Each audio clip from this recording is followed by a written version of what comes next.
Hello and welcome to Collaboratory, the show where Mike Morris improvises an animatic with the little help from our audience, and we learn about the craft of storyboarding along the way. This is an improv art stream that runs on audience suggestions. Mike, what kind of prompts are we looking for from the audience? Are we looking for characters? Are we looking for settings or conflict? Feel free to jump in with your suggestion. Whatever you type might show up on screen. Alyssa, we're looking for all three of those things. Uh-huh. So welcome back, everybody. We're so glad to have you here and do a little bit of improv storyboarding. So yeah, characters, setting, conflict, and then we can get going on a new collaboratory story. So, but Alyssa, you are our guest host for today. Can you introduce yourself a little bit? Like, who is Alyssa? Hi, I'm Alyssa. I'm currently an art director and environment supervisor based in Vancouver, British Columbia, up in Canada. Upon completing my double degree in fine arts and computer science in New Zealand, I began my career as a production illustrator and designer in the art department for film and television productions across New Zealand and Australia nearly 20 years ago. So I'm definitely old. And since then, I've worked on films and series such as the latest one was The Acolyte, the new Star Wars franchise. Worked on HBO's Last of Us, Spider-Man Across the Spider-Verse, The Mitchells vs. the Machines, Game of Thrones, Jurassic World, Prometheus, The Chronicles of Narnia, to name a few. So that's about it, really. What about you, Mike? Is that all? Gee. Huh. Gosh. Yeah, I make cartoons. That's just what I do. Cartoons make people happy. So, Alyssa, coming from like a background like environment and some more of a design aspect, how do you think that's sort of evolved over time? I know because like a lot of I see a lot of concept drawings from like older shows. You know, you see like the Art of Star Wars from back in '77 with Ralph McQuarrie and some of those awesome guys, to like Doug Chang and some of the people in like the prequels, and then later on you see some of the and Ian McKay. We have to mention Ian because he's awesome. And then you see this stuff sort of progress. How has the process sort of progressed for you? And how does that integrate with like storytelling? I think it has progressed definitely in its own ways. You know, back in the days, I'm saying about 20 years ago, Photoshop existed, but we actually did not jump into Photoshop directly. We actually do a lot of drafting, so a lot of drawing on paper, working in the team environment. You know, some person might be designing, say, the cockpit of a spaceship. Another person may be designing the landing gear, for example. So it was more like a collaboratory spirit. Collaboratory. Yeah. Interesting. Right? It was actually that sort of like teamwork spirit that I saw more when I was working back then. Nowadays, everything seems to be very CG based, you know, like so artists are more individual, like a lone wolf, I would call it, one person design all. And then sometimes concept artists or production designers, they don't even have acknowledge who is in their team. You know, this becomes a very large scale kind of like environment, right? So I have worked on productions where I don't even know who was in my team. You know, like there's so many different people there in the art department. Some are designing the props, some, you know, designing characters, some designing costumes, for example. So it has definitely becoming more like, how do you call it? Categorized. Is that the word? Yeah, sure. I could see that. You know, and Alyssa, we've talked a lot about, you know, just in our own conversations about independent animation. Yeah. Which is the theme for this month's Collaboratory, is independent animation, and how people can start doing something of their own with the modern tools that they've got. I feel like Storyboard Pro especially is so good to just get something down Mhm. and into a format where it's you know, a visual exploration at least of something. Yeah. You know, lately, I mean, we've seen a couple of these examples, just, you know, talking about stuff. People being able to do these very short TikTok-y, you know, YouTube short kind of under 60-second Mhm. little bits of animation in like almost a storyboard layout type film. Yeah. And I think, do you think that we should see more of that short form content? Of course, I don't feel, definitely should, am vouching for that as well, because I feel like people are so focused on the long form content, they forgot that you can tell meaningful stories in just 60 seconds, for example. I used to have a challenge that tell a story with 12 panels, that kind of things, exercise that we used to do when we were at school, although I'm not an animator or storyboard artist, but, when you go through school, you have that sort of challenges and exercises, right? Like, how do you Yeah. tell a story? Here's the conflict, here's a character, how do you tell compelling stories? And then not only that, I remember when I was at school, they used to be like target audiences. How do you tell the same stories to a 5-year-old kid versus a teenager and versus adult? That sort of exercises retrain your creativity and how you can tell a story. A 5-year-old may perceive a story differently than someone like me, right? So Right. it does take a lot of creativity juice happening up there to make that happen. And I feel like we don't see a lot of those practices anymore, those exercises happening anymore. I don't know, like, what's your take? Yeah. I mean, I would agree with that. I think, you know, having done some lectures recently in various places, talking about, like, I went and did a speech not long ago at Game Fest in Tashkent City, and uh, you know, the artists there are so eager to learn and so eager to get started. Yeah. But you know, in my talk, like, I sort of adapted some of the stuff that I had spoken about at IMAG last March, Mhm.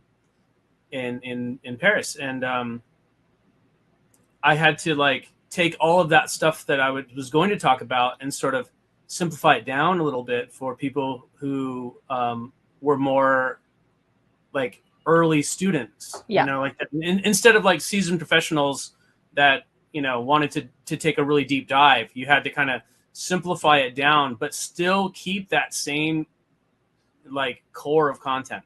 Yeah. So I think that sometimes you have to like tailor the simplicity of the concepts that you're portraying Mhm. to the audience that you're trying to reach out to.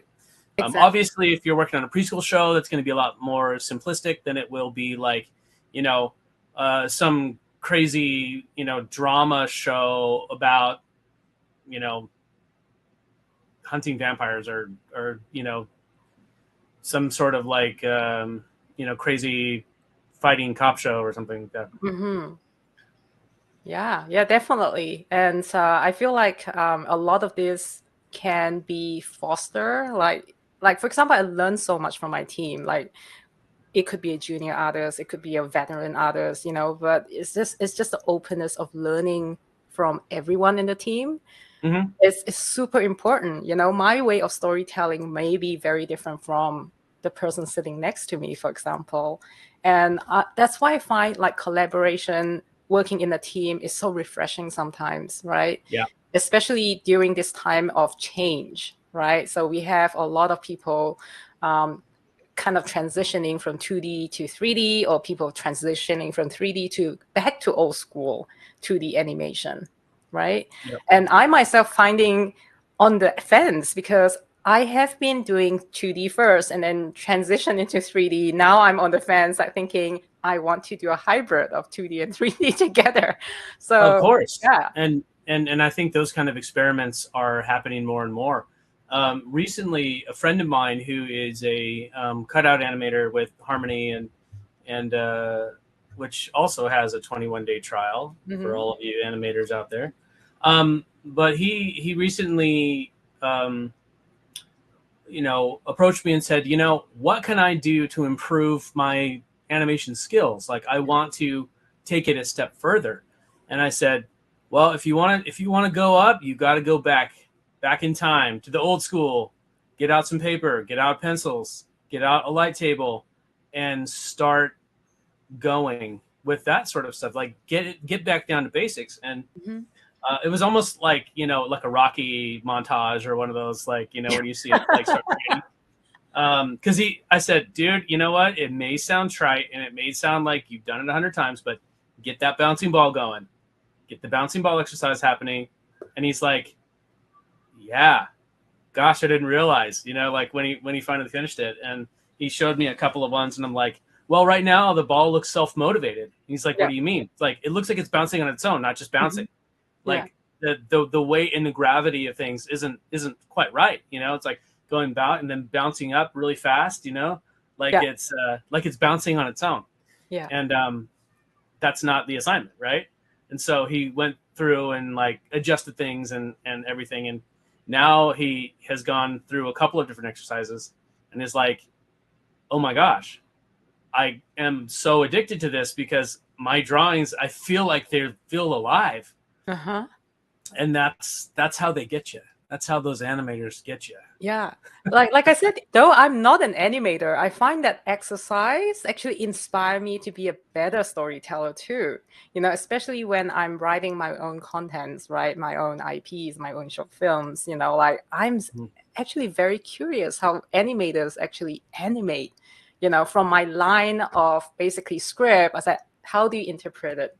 There's so many different ways, right? You have to think about the mood, the poses, you know, is it supposed to be a lighthearted or something serious? You know, it's all in the animation. And I found myself like picking up my iPad with, you know, with the Procreate, you could kind of do like a ghetto animation. I'm not an animator, so that's just how much knowledge I know. And yet, you're not an animator yet. Not an animator, but we'll get you eventually. But I really love getting involved in animation because it taught me so much about how to adapt to my story, right? Like just for example, the current short film I'm working on, I have changed so many things based on what I see on the edit. Like this could be more expressive, or it could be a little bit more sadder. It could be happier, you know, that kind of thing. It just changes things, even though it's a speech-free short film. The action and the poses and the expression of the character tells so much, right? Yeah, that's the key to storytelling. I've read so many books about storytelling, and I'm just like, wow, this is really fascinating. Yeah, there's no teacher better than experience. So, and just getting your hands in there and just starting up. Speaking of characters, though, what do we have from our chat? Yes, what do we have? Let's see. We have anything? Because we're looking for characters, we're looking for setting, and we're looking for conflict. Where do I find the chat again? It's here, right? You gotta check the Slack. I'm not.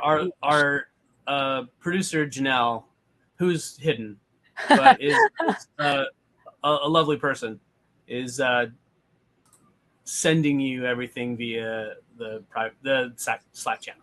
Yeah, I haven't actually received a character or a setting yet, but I could be wrong.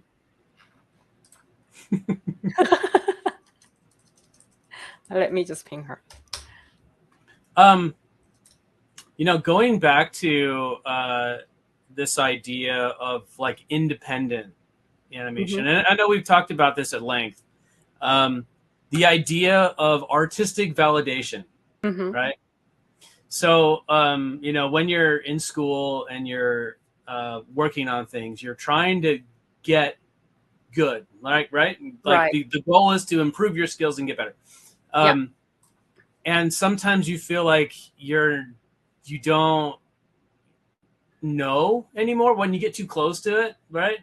You kind of don't know anymore if your stuff's good or if it's not, or if like, you know, you're missing something. And I think a lot of people turn to like external validation in a lot of ways, you know, especially from like studios and things like that. Yeah. Like, oh, if I got into the studio, then I know I'm good. Then I know it. You know, I don't have to guess about it anymore.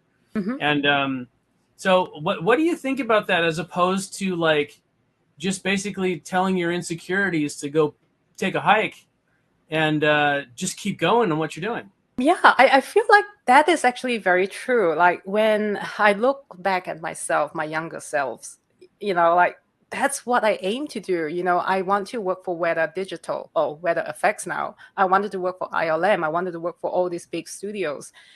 I think it's just, you're right. It's for validation. If I could get into those doors, that means I'm good enough to work for them, right? Mm-hmm. But I Yeah. think people fail to understand that, sometimes hiring process is you have to be there at the right time, right? It's harsh Timing to is say that. really Timing important. is everything. It's harsh to say that, not to burst anyone's bubble. You could be very good at your art, but sometimes you're in the wrong place at the wrong time and you wouldn't get in the door because they hired someone else, right?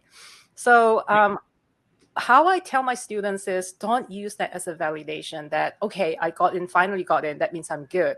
And when you think about that way, you start to lose track on what you want to improve because you're already comfortable.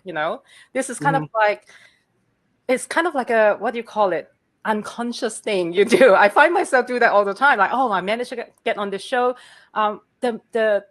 The most recent thing that I found myself doing was like, okay, I've worked on all these big shows. That means I'm good. I don't need to practice anymore. But then I woke up one day, I said, no, I need to practice because I need to get better. It doesn't mean that, because I work on all these shows, I work on different companies, means that I'm good.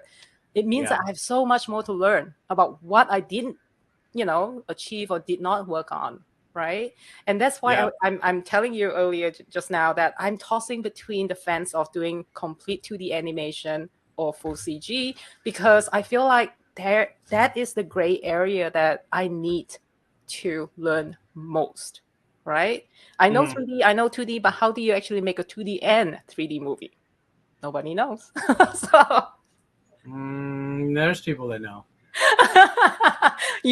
So you can teach me. There's people that know. It's not easy, but it's not easy. It's definitely not easy. Very meticulous, in fact. It is. There is a series of tutorials that Sergio Pablos Animation released that you can find on YouTube. Yeah. And a lot of what they're talking about is the 2D and 3D, you can do within the Toon Boom software. So get that 21-day trial, people, because you can do 2D in the 3D environment fairly easily in the softwares. It's always an interesting thing to realize that you can do it. You can tell stories. You can make art, and just sometimes you have to live with the uncomfortability of not getting validation all the time if you want to go on an independent route, right? And then of course there's always the validation or the detractors on the other side of it, on like YouTube or some place where you publish your artwork. Yeah. So I think if you want to be a truly independent artist, you kind of have to galvanize yourself against validation.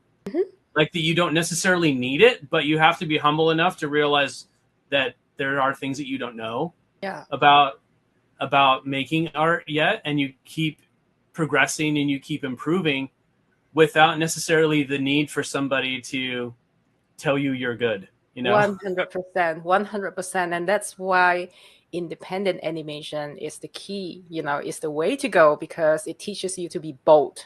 It teaches you to be different, right? And stop comparing yourself with, like the product of a larger studio with infinite amount of budget. That's why I love independent filmmakers, because I look at their style, look at the way to tell the story. It's very different. It's very different from the mainstream, and I think that's what we need. The variety out there. So we do have a couple of questions and a bit of a not question, actually. We do have a couple of ideas for you. So sweet. A story about a teen who wants to go to a concert in outer space, a futuristic genre setting maybe, Or we have another idea. What about a hunter character in a forest at night with nothing but a fire torch, thinking that he has some sort of unknown beast, only to realize he's being watched by a beast all the time? Okay, let's go back to the first one. Let's process these. We have the first one, somebody who wants to go to a concert in space, but they're like stuck on a planet. Is that what I'm getting? I assume so. It says like a teen who wants to go to a concert in outer space, a futuristic genre setting. Yeah, Okay. I think that's just a character in a setting, but there's no conflict. So I think, okay. You know what? One of the things that we like to do in the Collaboratory is combine those ideas. Yeah. So what if we have a character in a futuristic setting? So what if we do like, all right, let's get out our markers right here, and let's start. You know, we'll start drafting up a little, you know, futuristic looking space, right? And I'm kind of patterning this off like the Eiffel Tower and the Space Needle. Mm-hmm. So we'll have like some very futuristic looking buildings, and I'm going to go back to the stage view right now so we can kind of get a big large overview of things that we can do, and have like some sort of like dome-ish type building. Sometimes with some of the markers, especially high texture ones, we tend to stutter a little bit. So if marker things are just sort of appearing, you know why. So we have like, let's do like a second tier of that, and maybe like up here, and then like some other stuff. So we have like a city, and maybe we have like some sort of a foreground element there over it, as my computer sort of spins a little bit, thinking about the marks I'm making. And then we go from this futuristic type thing, and we can kind of put that down into the thirds. What if we go to like our camera pans over to a person who is just kind of like looking over the entire thing from a more forested area. Forested area? Forested area with some sort of alien beast lurking around. Yeah, he's trying to get to a concert and is being stalked by an alien beast. So let's put, we're trying to give a little bit of space in here between the camera move to actually get a nice camera move in there. Yeah. There's also another idea from a participant: two sewer rats fighting over a piece of food. Maybe you can use that as a transition between the pan. That might be something that we could integrate, actually. Yeah. So I think that we could do something like this, where we've got, some and the outskirts of what this town would be, maybe right here in the middle. Or actually, what if my computer wasn't responding there for a hot second. I might need to go off of my fancy markers for a minute and go to something a little bit less textured, just for the sake of speed. And by the sake of speed, I'm talking about the Keanu Reeves movie, of course, as one does. Maybe what we're seeing right here in the distance of this area here, it's got some forested type plateau that somebody's looking off of. we see that there's, you know, like a spaceport on the outside of town. Yep. And we see like, you know,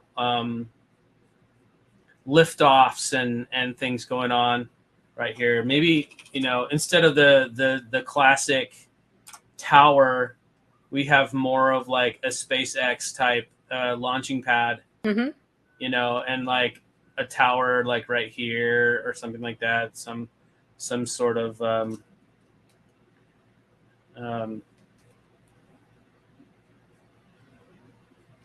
you know, platform or something that sees,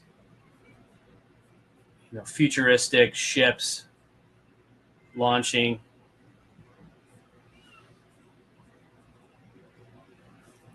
And then we have our guy up here. So about this character, you say a teen, but I think we need a description of said teen.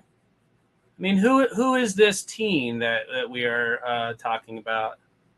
Or is it alien, human? Like, what kind of teen is this?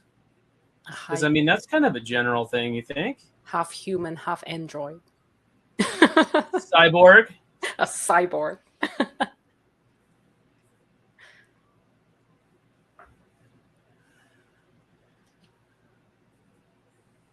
That could be interesting. And I think we can put the actual. We're gonna do a little salt shaker person for a minute here, and we'll just put them right here. Maybe even make them a little smaller.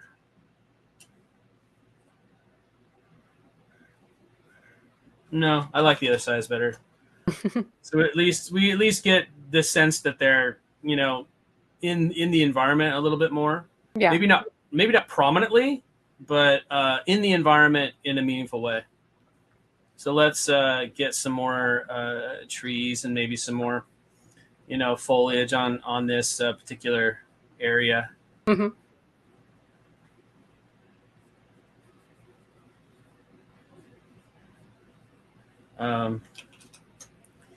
even break up. Well, no, we don't want to put anything right here between here, because then that would visually kind of mess things up a little bit, I think. Right. But we can poke a couple of foreground trees up a little bit more, and this solves a couple of things. We want to be able to fill the space so this place feels nice and forested without necessarily having to draw a billion trees, you know? Yeah, for sure. Now, while you're drawing, let's talk about the process of storyboarding, because I believe that some people might be very interested in how a storyboarder goes through a day in production. So what does a typical day of storyboarding looks like during production for you? It really depends on the day. You know, different days hold different events. And by the way, audience, we're still looking for a description of that teen that wants to go to the concert. Different days have different things in store. So like you'll have like a kickoff, right? So if you're a hired storyboard artist at a studio and it's time to start working on a storyboard, generally you'll have a kickoff meeting that sort of describes what's going on in the show. You should have read the script already. If it's a scripted show, or if it's an outline, you should have read the outline.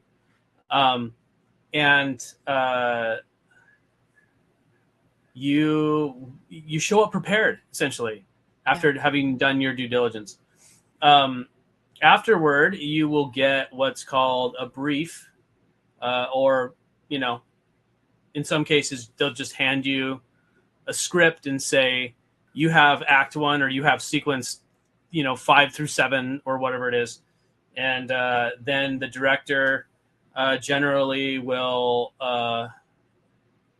you know, say, well, I have thoughts about this, this, and that. So if you can, you know, deliver those things for me, that would be fantastic. So that's a lot of what happens in those meetings is the director will give you, well, I have a specific vision for this part, but not this part. Please give me some stuff.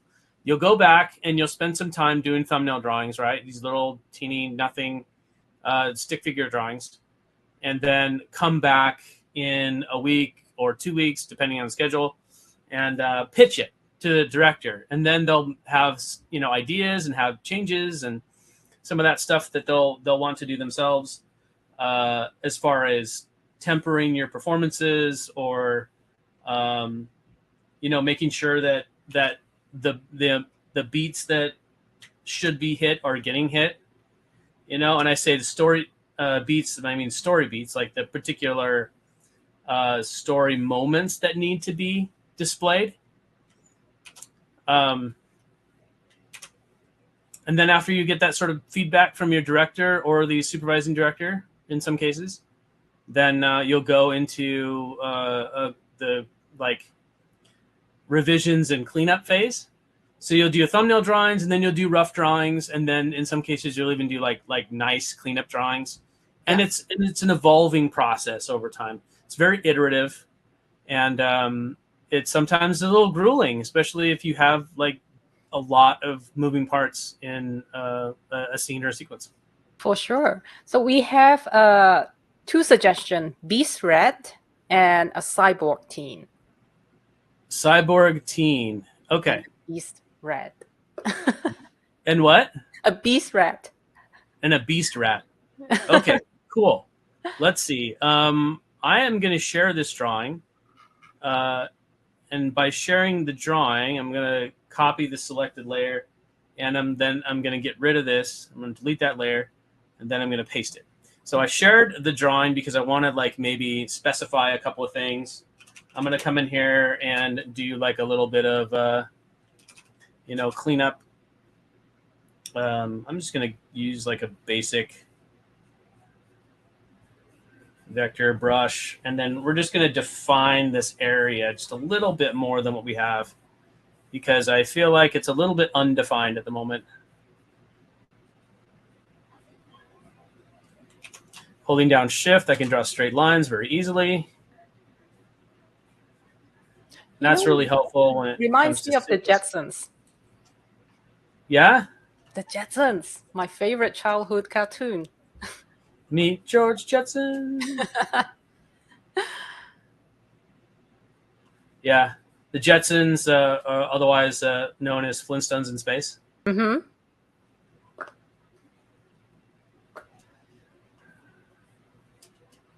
Yeah. Gotta love that Hanna-Barbera stuff, right? 100%.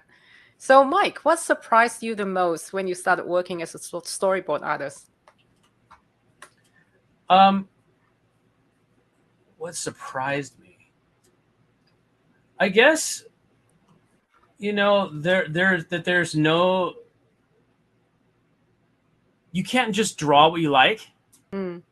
You know, I think that's kind of what surprised me the most, is like, oh, you know, you're so used to just drawing the stuff that you like and that you know how to draw well, or whatever your favorite things, whether it be like, you know, robots, or, you know, kaiju, or some sort of like, you know, superheroes or whatever like that, you know.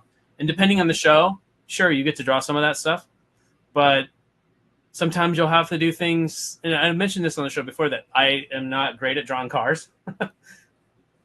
And so, you know, when you have to do stuff involving people driving in cars, or, you know, otherwise interacting with cars, or in some cases like a car chase, you know, stuff like that, it was like, oh, well, crap, I don't know how to do this well.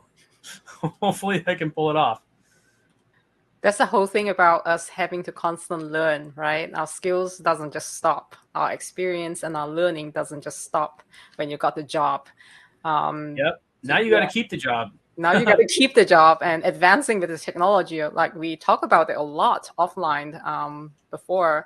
And so how do you see the future of independent animation evolving with the advancement of technology, let's say from 3 to 5 years' time? Since we are seeing a lot of changes now. I think we're seeing the generation of different tools that will enable artists to do things more independently without the need for necessarily large studio involvement. Studios are really great at being able to gather people together and all work on a project, right? Some studios are really great at even retaining artists to work on multiple projects over extended periods of time, right? Mm-hmm. Oftentimes, though, when you're working on some of these shows, as exciting and exhilarating as that can be, sometimes you just want to work on something that you want to work on. Yeah. Some sort of artistic expression of your own that has nothing to do with the studio. And as fun as it can be to work in that studio environment, eventually you'll hit a point where it feels a little less fulfilling, because you just want to do that expression that's burning inside of you, you know? Yeah. And You so know what I that's call where that? I call that a mid-career crisis.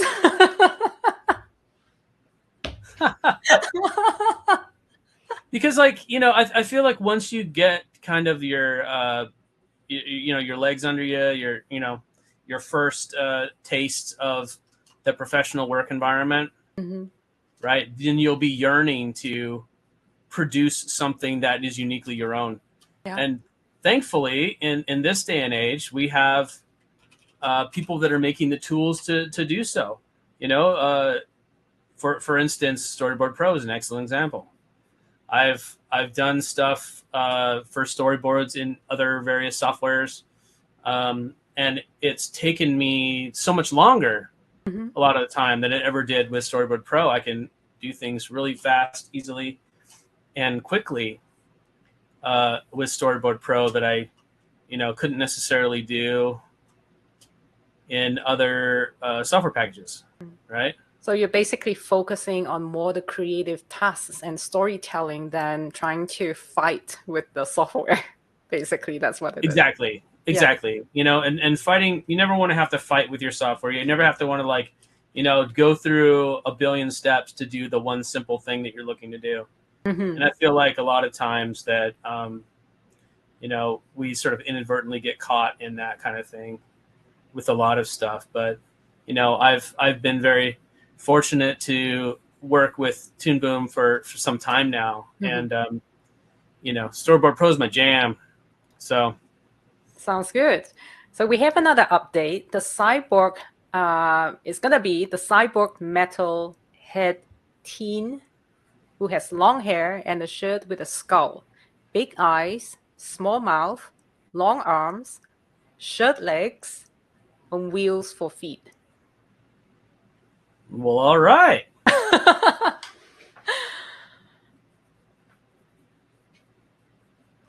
Okay. That sounds like a very cool character, though.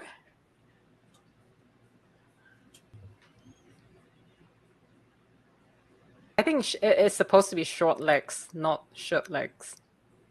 Short legs. Short legs, yeah.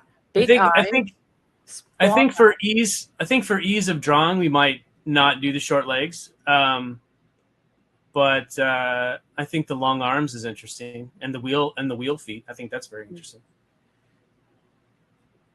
Okay, so let's just make that little platform happen here, and let's get this going on.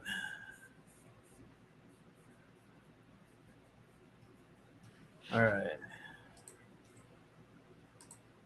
So we're watching launches from the local spaceport.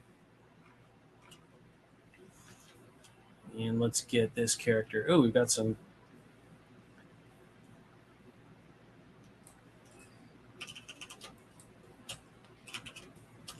Punker, right? That's what we said? Punker, yeah. Definitely a metalhead. With a metalhead with a t-shirt with a skull and has long hair.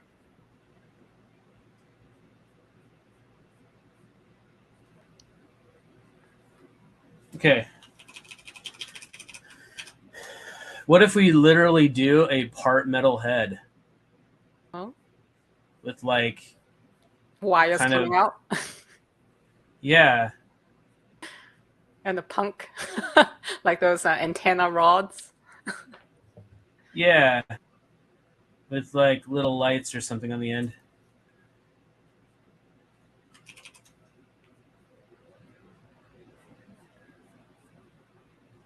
And then we'll have like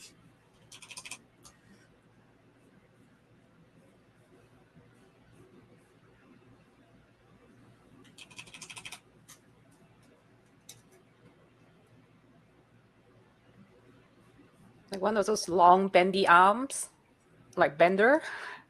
yeah, abnormally long arms. And then we won't necessarily see the feet right away. Let's do, yeah, some like skinny jeans type pants with like maybe a sash type belt.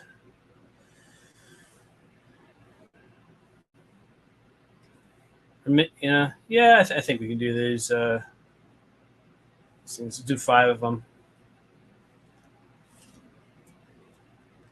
All right, let's see. Let's delete that. And then we'll grab this, copy it, and go back to here. We've got some things on that level, so we'll take that off. Oops. And we've got all of this that's on the wrong level. So let's get rid of that, and we'll put it here. Another little trick you can do if you have some lines that are supposed to be in front but aren't in the front, you can just bring them to front by arranging them. So if you go to Arrange, Bring to Front, in my case, I've set it up so it's Control Shift and Page Up. Now oops, I selected the wrong thing. So now all the lines that you want on the top are on the top. Because there are different colors, right?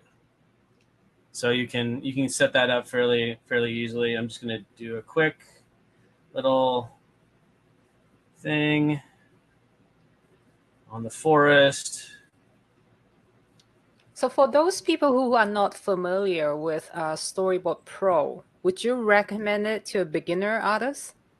Yes, absolutely. I would recommend it to anybody that likes to draw and likes to tell stories. Because that's exactly what this is for the storytellers. And let's do Draw Behind and Fill. And we'll pick a nice little color. And then we'll just fill it in.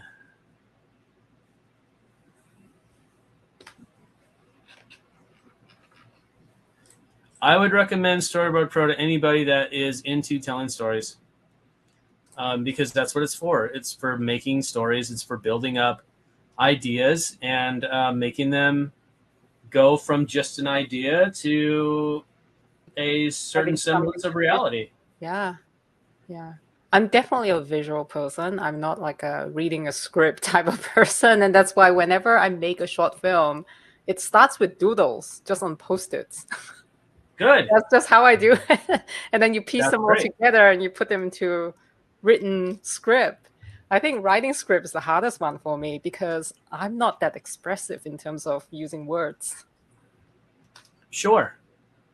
And when you're doing stuff visually, I mean, I feel like that's kind of like the old storyboard process, like from like the old Disney days, right? You had all of these people that they're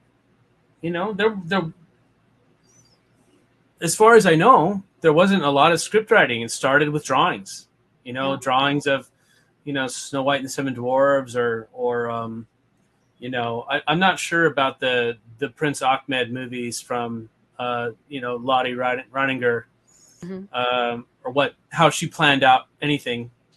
But in the old, Disney stuff, it was all drawings. You'd see drawings of like, Dumbo and various sequences or things like that. But there wasn't a lot of script that I've seen. Yeah. So maybe they had a lot of that kind of stuff, but I mean, I wouldn't have known it.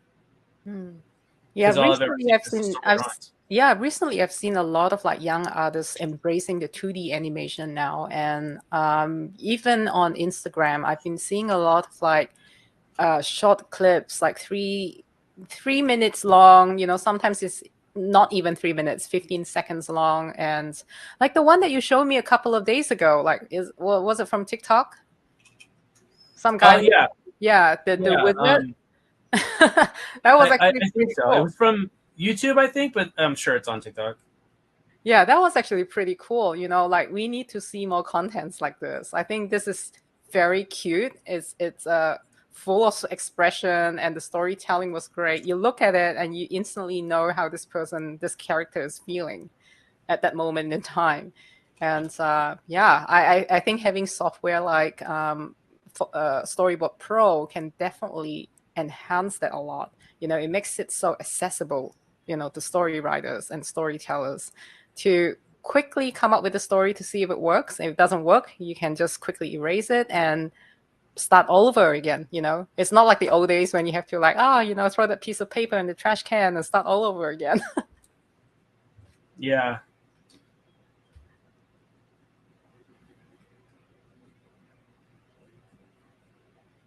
And what are you trying to do now, Mike? Well, I think we're going to switch the shot and see this character looking longingly at the launch. Because he missed it. I think she missed it. She missed it. Oh.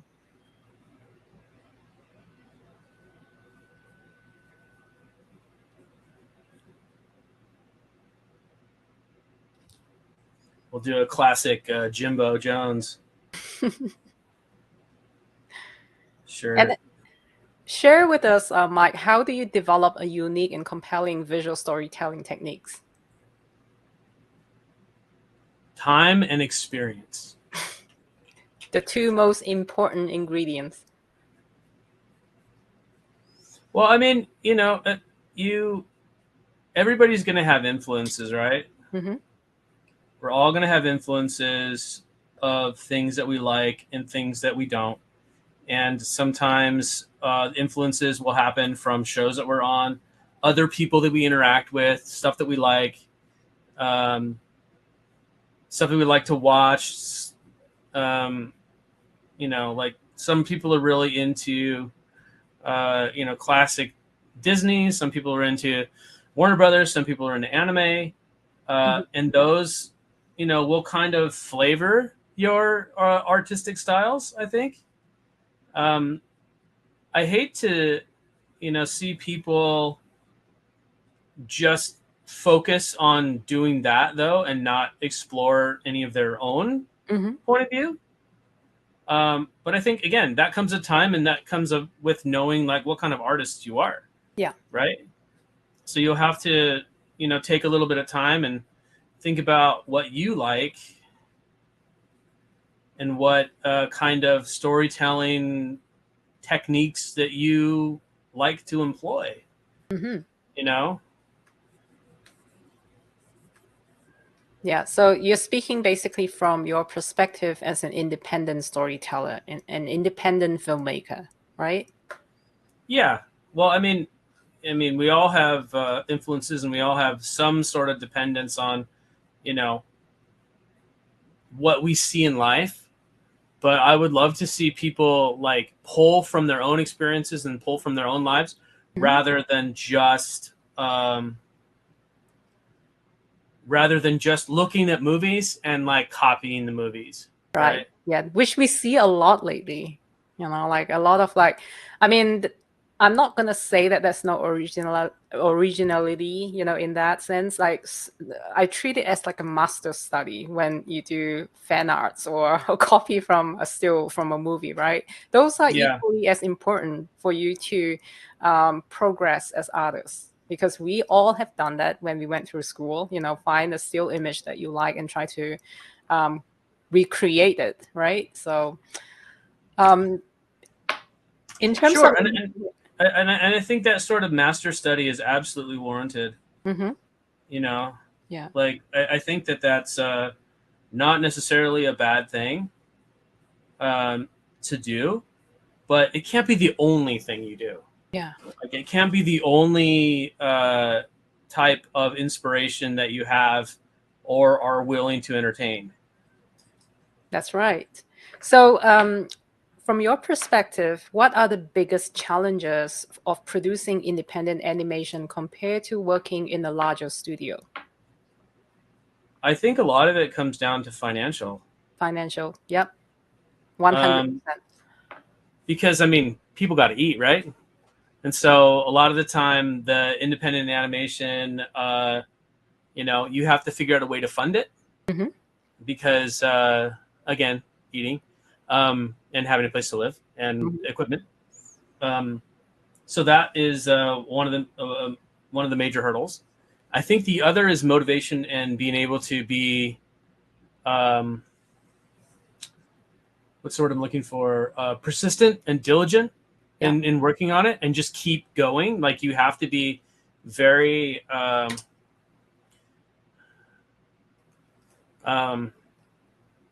you have to be very motivated. Yeah, 100%. I think being motivation is the key when working on independent animation, because you have good days and you also have a lot of bad days too when things don't work out, right?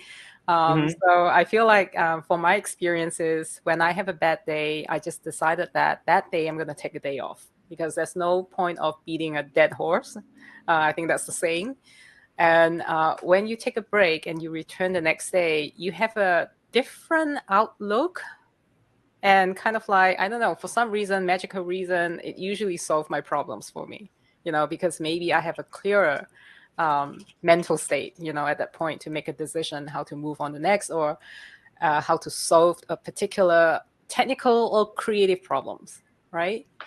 Yeah. Yeah. And what are some of the common misconceptions about independent animation that you've seen? I don't know. I mean, misconceptions. I don't know what misconception you could necessarily have about it. Well, maybe a misconception would be that it's a luxurious path, that you can go down it and be like, yeah, I'm rolling deep, yo, or whatever. But I think that, here's a misconception. Independent animation is impossible. You shouldn't try. Mm-hmm. I Exactly. think that is definitely a misconception, because it is possible. It just is a matter of doing it. But I'm also a big proponent of, if you want to do it, do it. Mm-hmm. Like, you don't need permission. You don't need anybody to tell you you can or can't. Yeah. You just do it because Yeah. you want to do it, and darn it, no one's going to stop you from doing it. Yeah. You know? I think also one of the common misconceptions I've heard is, like, from people that I've been talking to, is whenever I tell them that I want to make my own animation project or a film project, people always assume that I'm loaded with money. I was like, no, that's not the case. I don't have any money. There are a lot of organizations these days that fund independent filmmakers, like fundings. And I've seen a lot of people making some very, very nice animation products or film products out of Kickstarter, for example. So there are so many different ways to fund your independent project. And I think, like having a platform like a Kickstarter, or even sponsors from some software company, like I've seen it a lot more happening lately. And I don't see that's a reason why people shouldn't try it. Yeah, I agree. I mean, you should try it at least once. Mm-hmm. Mm-hmm. I think that everyone should make their own film at one point. At one point. Even if it is just 5 seconds long, right? Yes.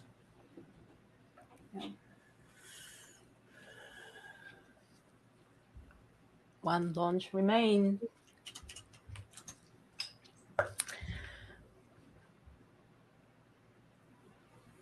Right, here's a question for you. How do you approach revisions and feedback from directors or clients? Well, the first thing, you can't take it personally. Mm-hmm.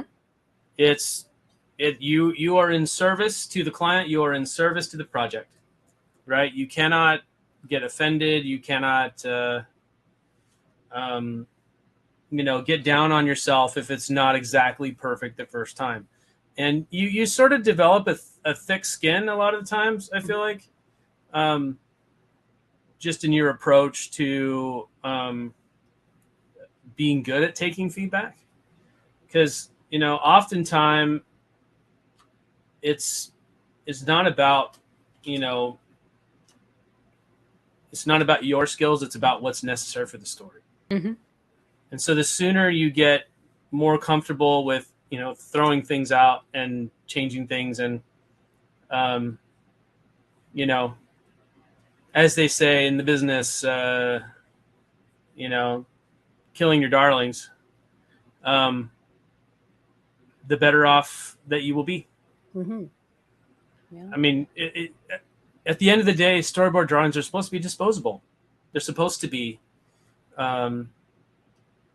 something that you can have and be able to iterate on and change and move around.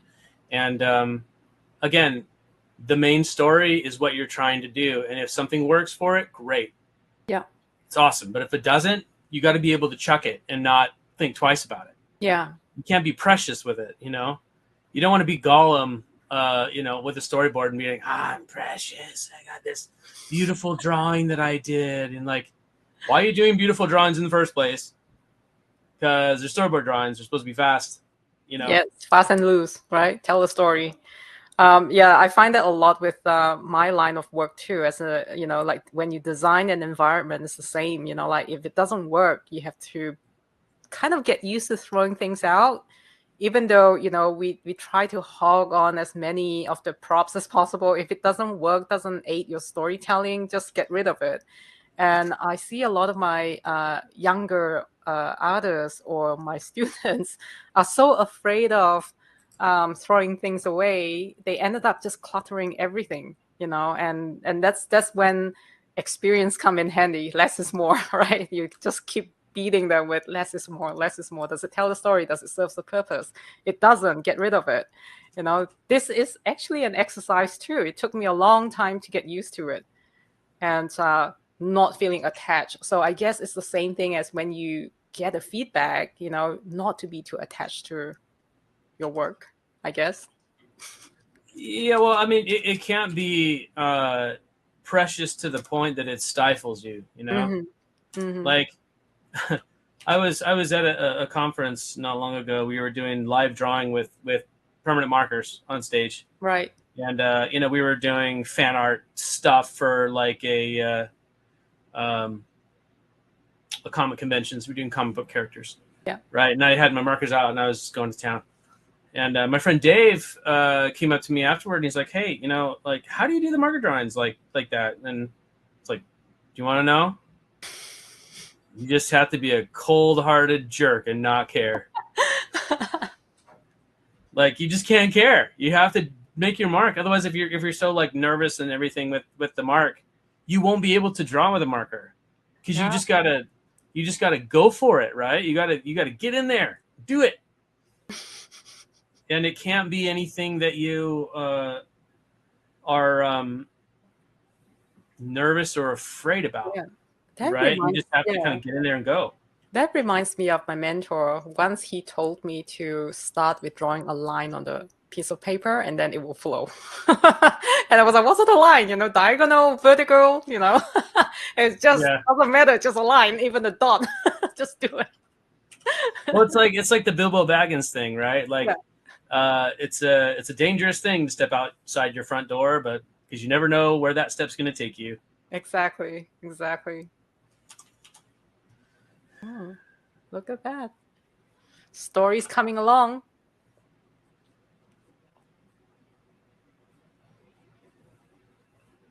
All right. So we have a question. Basically, what places do you recommend besides Kickstarter to find funding for independent projects? I think there's a Go. What's it called? Indiegogo. Indiegogo. That's one. And what are the ones that I've seen a lot lately? Indiegogo's, Kickstarter. There's also GoFundMe. What else? There's Patreon. Patreon. Yes, Patreon is a very good one because you can post a lot of behind the scenes and different tiers as well. I have been, investigating Patreon for a while, and basically Patreon needs a little bit more work. Similarly with Indiegogo and Kickstarter as well, you need to have different tiers for your subscribers or people that's backing your projects. But I find Patreon is a lot easier because you can just upload a video of you maybe storyboarding or coming up with colors, And for me, I feel like the audience feel like this is some kind of behind the scenes perk that normal subscribers or normal people don't get if they pay extra, right? So I think that's a very good way to kickstart some funding for yourself, Pasha. Hope that answers your question. Yeah, and a lot of people develop followings, and they get people interested in their project. Yeah. I think one thing that you can do is my friend Travis did this with his show, Travis Blaze and Arc, if you want to check it out. He just did his development online. People watched him make his show, and I think you have a lot of independent animation happening because just people want to do it and they want to make it happen. You have some of these indies that are coming out, like I don't know, games in games like Cuphead, that had the traditionally animated stuff, and that turned into a show eventually on Netflix. There's some other ones like The Legend of Vox Machina at Titmouse started as just a D&D stream for Critical Role. Just getting your story out there in some way, shape, or form. Comics, just those little short 60-second YouTube clips or whatever. That can become a thing for you. Yeah, that could. I mean, I can't speak for that because I'm not very big on social media. I'm like one of those dinosaurs. I don't post anything on social media. It's just, yeah, I'm not a person that could keep up with social media. How many times do I have to, keep tab on what's happening on Facebook or Instagram? I don't even have a TikTok account. What else? Yeah, but I think Patreon and Kickstarter, Indiegogo, those are the few examples that it's a nice platform to basically investigate and start thinking about. And also the suggestions from Mike, I think is pretty useful too. So yeah, hopefully that answers your question. I think at the end of the day, really it comes down to, if you want to do it, do it. Find a way to do it. Find a way to make it happen. Yeah. Because no one's going to do it for you. You have to be your own motivated artist. That you have to be your own best advocate, right? Whether you do it through traditional funding, whether you do it through hey, I'm gonna try doing this thing, mom and dad, will you help me and see if I can make a run of it? Do you want to I don't want to encourage people to take out loans or dangerous money lending things, but just find a way. There has to be a way. Where there's what was the saying? When there's a will, there's a way. Yeah, that's 100% true. I wanted to say something. I kind of forgot already. What did I wanted to say? Getting old sucks. That's what you wanted to say? Getting old sucks? No, I just couldn't remember. Hopefully it will come back to me. But oh yes. So during the pandemic, when a lot of people got laid off, and people were being restless because of lockdown, I've seen actually a couple of very good products that actually came out through the pandemic, when people working together across different countries to come up with a short film. And I thought that was actually really clever. When you're alone at home doing nothing, isn't it better to learn from each other and start make a product, you know? And I think there's a way, you know. I think like if there's a will, there's a way, you know. Find the people in the same position as you and say, hey, let's get together and make a short film, you know. The advice I got. mean, that's what you're doing, right? Yeah, that's what I'm doing. My mentor basically told me, I said, I'm not a rich person. I don't have a lot of funding and I don't know what to do, but I have this story I really want to do. But at the same time, I'm also teaching other people. So I'm encouraging, how about instead of me teaching the traditional classroom way, why don't we make a film together? That way I can also teach filmmaking in a way, right? So so that's my experiment, and that's what I'm going through right now. And so far it's very slow because I do have a full-time job and other side hustles as well. Finding time is very important. It's the crucial part. And I think we all need to be aware that if you want to do something like this, you need to put some time in a week to basically focus on that. It could be 10% or 15%. Go slow and steady. I think that's the right word that my mentor was telling me. Don't go too fast, because otherwise you're going to end up burning out too, you know, which is another topic for another day. So Mike, there's another question from an audience for you. What is the best length for pilot animatic? I don't think there's a best length. I think there is a length that is appropriate for your story. I think that a lot of standardized stuff for broadcast ends up being 7 or 11. But there's also 3. Whatever you can manage to do, I think. It's in the independent space, there isn't like a right or a wrong. Yeah. And I know that's like sort of challenging for some people. Like, they just want, just tell me the answer. But when there is no answer, it's kind of hard to tell you the answer. And of course, you know, right now I'm doing sort of derpy drawings as a way to kind of get this done. But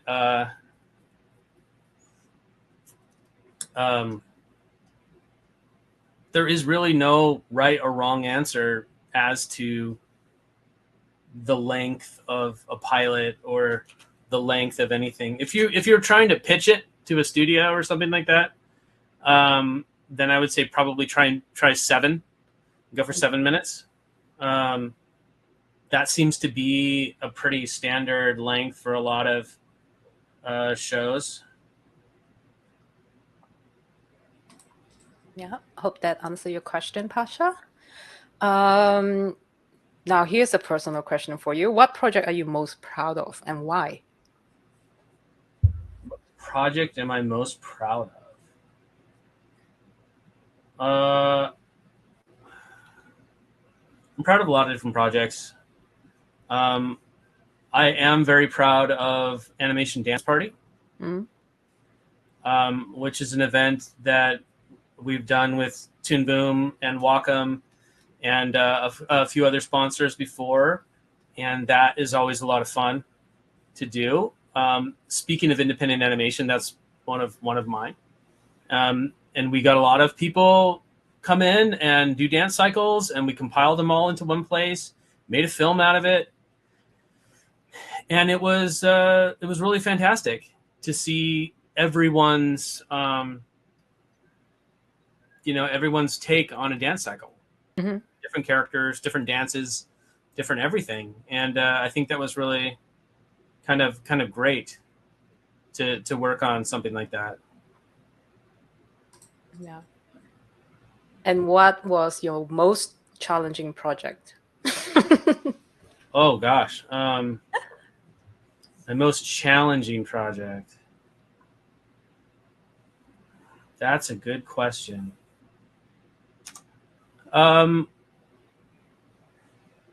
I remember working. Well, there was a show that I worked on called Future Worm, which was really, really fun.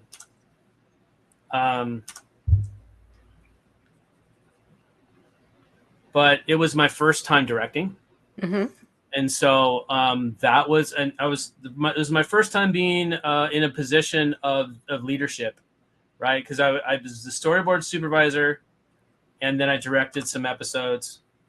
And so that was my first time being in a leadership role, and that was fairly challenging for me, just to navigate unfamiliar experiences. Yeah. But it was super fun. It was really fun. I feel like every leadership role is challenging in its own way. You know, you're not only it's not only challenging creatively now, but it's also challenging technically, and also you have to think about the people working under you. So I always find myself thinking, how can I make my team have a better experience when working with me? You know? So do you have any tips for future leaders in the audience? I feel like there's a couple of ways you can lead, and not all of them are good. Some are really good. I like to do an approach where I've helped my people feel appreciated. Right? You always want your crew to be on your side, right? Right, 100%. And it's not like I'm trying to manipulate them into doing whatever. It's just being nice. I mean, you don't have to be a jerk, and people then they want to produce for you. They want to make sure that they meet their deadlines because they don't want to, have to look you in the eye and be disappointing. Yeah. You know? Do you think it all comes down to ego as well? Sometimes, like when people get promoted too fast and they just don't have that sort of the challenge to learn, you know, from being in a leadership position. Do you think that's the case? With some people, I mean, everyone's different, right? I mean, some people take that sort of thing and let it just run wild on them. And their personalities change significantly, and they become, a little harder to work with than they used to, or maybe not as down to earth or approachable as they used to be. And that gets hard, especially if they're your friend before, and then they're kind of like standoffish afterward. Yeah. I think there's an element of you kind of have to protect yourself. Yeah. And be the boss that you need to be. So you can't be the buddy guy with everybody. But at the same time, you can't let that status go to your head. You know what I mean? You can't let it dictate everything that happens with you. Yeah, there's a fine line between being professional and being a pain in the butt, I think. Yeah, I think so. I mean, but they say that money and power don't necessarily change you. They amplify what already existed. That's true. I've heard that saying so many times. Yeah. So, I mean, it's incumbent upon all of us just to be good, nice people, and not be the kind of people that are,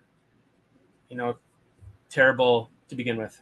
Yeah, because people remember who's been kind to you, who's been they do. I remember who was kind to me and who supported me during the hardest or the lowest point of my life, but never would I remember the people who did nothing for me. Well, I mean, or you do remember them, and you do remember them, and you avoid them. Yeah, and then when it's time, and you're in a position of power, and they're the one that's like kind of coming to you for a job or whatever like that, and shoes on the other foot, then I guess you have the opportunity to show what you're made of. That's very true. Whether or not you're just going to ghost that person and be terrible yourself, or be nice the way that you wanted to be treated. Yeah. But again, that all comes down to personality and just you as a person. Yeah, and also experience as well. I think a lot of the time experience do humble people, and I think I was being thrown into a leadership position, like I know that for a long time I wanted to try to be in leadership, creative leadership, but there's only so much training out there for you, right? So you have to learn from your mistakes and learn to listen. I think that's the hardest thing for a lot of people, learn to listen. It's like, because sometimes it's not about you, you know, when you actually the captain of a ship, you need to listen to your crew, right? So your crew has the eyes on most of the things that's happening, and you're the captain, you're just steering the ship. Yep. So I learned to listen a lot to my crew, what actually doesn't work. And, you know, my job is to break it, make it work, and hopefully we get to the same destination in one piece. Yeah, I mean, I think just some subtle guidance half the Yeah. time is something that you need to think about. You know, everybody is in a different place in their artistic journey, right? Mm-hmm. Everybody's got their own challenges. Everybody's got their own stuff. Even life challenges that pop up. You know, like I've got a board due, but the house that I'm renting, someone's selling it, so I have to move out. Yeah. You know, and so it's kind of a messy thing that we call life, and we navigate it as best we can. But I think a lot of the time, if we can navigate it with a certain amount of humility and kindness, Yeah. Yeah. I think, that yeah, I think one advice that my parent gave me was, even if I'm a CEO of a company, I should walk the same level as the people working for me or with me. And I think that itself has a lot of meaning. It got me thinking a lot as well. You know, just because my title is different doesn't mean that I'm a different person. You know, I started somewhere. I started in the same position as most of the people that's working on the same level. You know, so being humble and being kind to people is so important. You know, and I think yeah, just like you said, being kind, being nice, because you never know who's gonna hire you in the future. well, I mean, there's all kinds of videos and stuff we see online all the time about like, oh, someone was mean to somebody else, and then you realize that they're the person that you're going to be interviewing with later, and you know, after you bawled them out at the coffee shop because you were late for an interview or whatever like that, you realize, oh crap, I should have been nice, you know. And Yep. that's not always the case. The instant karma isn't always something that's going to happen to you. Um, but at the same time, like, I think it's just a good practice just to cultivate the kindness that you have. Yeah, and I kindness is mean, infectious, by the way. So if one person being kind, another person will start being kind too. and I've worked in places where you know, there was sort of like a false sense of kindness, Right. where people would be nice to you to your face, and then be like, oh, that guy's an idiot, you know, whatever, Oh no. after the fact. Um, and it always has a way of kind of coming out eventually, where people, like, you know, that you find out what they really think of you or whatever. Hmm. Um, and just don't do that. Just Yeah. be nice. Yeah. That's very Just be true. nice. Be cool with people, and they'll be cool with you generally. I mean, troublemakers are going to happen, but um, on the whole, I really believe that people just want to be nice to everybody else and be treated nicely too. Yeah. So,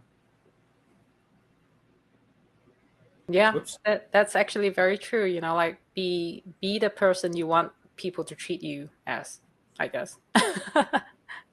Is that the Yeah. way of saying it? Yeah. Well, the whole golden rule: do unto others as you would have them do unto you, right? Exactly, exactly. And it actually doesn't take a lot to be kind, you know, like it actually takes a lot of effort to be mean to people.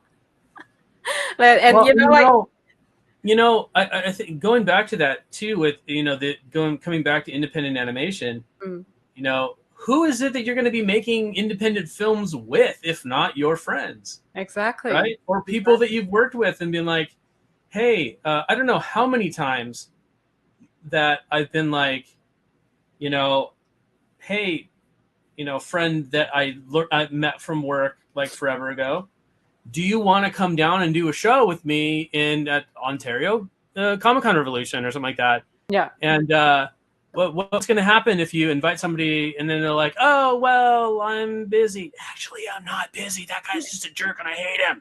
You know, like, how are you going to get stuff done if you don't have some backup from people that you like and like you. Yeah, yeah, that's true. That is actually very true. And on the other hand, it's like no matter how nice you are to people, there's gonna be people who doesn't like you for their obvious reason. Learn to ignore them, you know? So okay, I have a last question for you from Chris. If by chance an independent pilot is picked up by a studio for a season, how is the creator paid? Do you just the rights for a lump sum or stay as a showrunner and make money if there's a profit? That is up to a negotiation, sir. You have to negotiate for your own self. You have to. Often, it's the duty of a manager or an agent to make those kind of deals with you or with studios. Yeah. Because studios are going to want to own everything that you do, right? Mm-hmm. They're going to want to own the IP. They're going to want to own everything. They're going to pay you X amount of dollars to option it. And at the end of the day, they're going to own the creation, right? But how much you get paid and whether or not you even get to stay on the show as the creator and showrunner, I mean, that doesn't always happen. That's a matter for what you can negotiate personally. And there is no real set pay. It's kind of just what you can get out of them. I think once you get to that stage, it's best to get legal advice as well. Like seeing what you're signing up to or selling or, handing over to the studio. I've seen a lot of production became a mess because of that. And people just suddenly quit or being replaced because of that. I think finding a legal advice would be the best chance and option that you have, I would say. Mm-hmm. Yeah.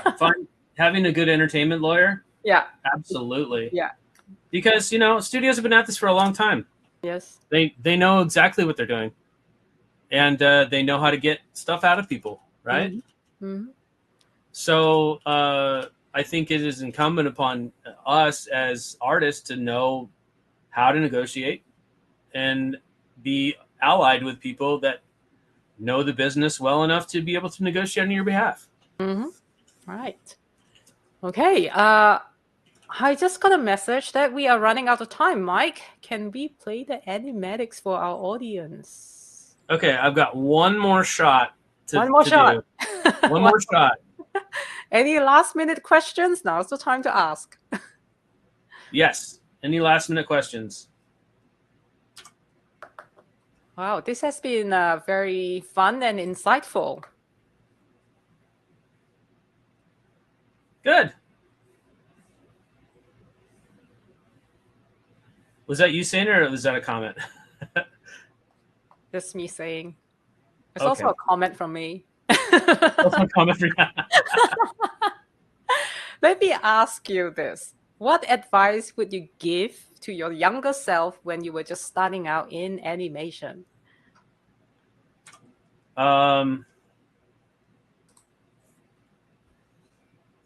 Finish more projects. Don't just start them and not finish them. Yeah, that's a valid answer. Because I find myself doing that a lot too. I would start a lot of things and then they just stay there because I found another idea of doing another IP. So yeah, stick to your project, get it done. Yep, stick to a project, get it done, and then move on from there. Don't take on too many things, and know your own limitations. Mm-hmm. I mean, I'm a compulsive overachiever. Yes, you are. It doesn't always work out. Yeah, I'm the same. I have a habit of keep saying yes until I look at my calendar. It's like, when do I sleep? Oh, so what's your final board? The final board is her pounding on these rats But lurking behind in the bushes is King Rat. Disguised as a tree. That's clever. It was all a setup the entire time.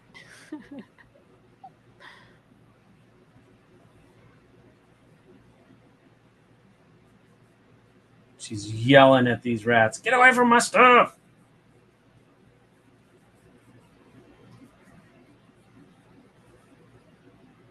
Does anybody have any last-minute question to ask Mike? Or any question about Storyboard Pro? You know, I will say that we have over 35 episodes. We're coming in on 40 proper. I think we've actually done more than that if you count some of the, I don't know, special editions or whatever that we've done. But there is a library of episodes of the Collaboratory that you can go back and watch with a lot of different guest hosts and a lot of different information. And hopefully that you guys will be able to get even more out of the shows, either rewatching or watching the older shows for the first time. Mm-hmm. So if you liking what you see here with us storyboarding, this whole improv thing, you know, chatting, making jokes, and hanging out, then check out our library of previously recorded episodes on YouTube or here on Twitch, or I think we were also on Facebook Live or on Facebook. I'm not sure. Don't quote me on that. But all right, here we go. Let's see how we started. Okay, so we start in a futuristic city. And panning over, we see a train going toward what looks like a spaceport. And the spaceport has a planet to outer a planetary ship that is blasting off. Interplanetary ship. Mm-hmm. Whoosh! Takes off in the sky, and we see this cyborg girl just standing there, looking up at it longingly. She looks at her wrist communicator. The launch schedule. There's only one launch left, and she sees her digital concert ticket. How in the world is she going to be able to go? One launch remaining. All right, it's time to go. Hurry up. She looks up, sees that launch, and goes back and actually, that shouldn't be there because that's a bad hookup. And all of a sudden, she hears some squeaking, and looking down, there's some rats trying to get into her backpack. And one of them hisses at her, and she's like, "Get away from my stuff, you filthy little vermin. I'm going to pound you good," you know. And she gets up and starts slamming down her cybernetic arms at them. Boom, boom, boom, boom, boom, boom, boom, boom. And they move. And we see something, and we hear something breathing hard through the bushes.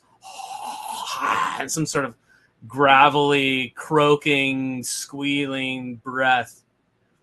And then as she's, yelling at them, "My concert ticket's in there, and I'm not going to miss this show," we see rising from behind the bushes the giant king rat whose trap is about to spring. That's a wonderful story. That's awesome. Well, thank you so much, Mike. Wow, I don't know what to say. This has been a pretty insightful experience for me as well. And talking to you, the legendary storyboard artist and the animation director, Mike Morris. Thank you for joining us once again for Collaboratory. Do you have any projects or topics that you would like to draw our attentions to? All right. So thank you to everyone who joined us today. If Mike could draw in 90 minutes, think about what you could draw in 3 weeks. You can download a 21-day trial of Storyboard Pro from our website at toonboom.com and find free video tutorials at learn.toonboom.com. And if you're looking for more interviews, be sure to visit blog.toonboom.com for articles about storyboarding, animation, and 2D games. Until next time. Bye, everybody. Bye.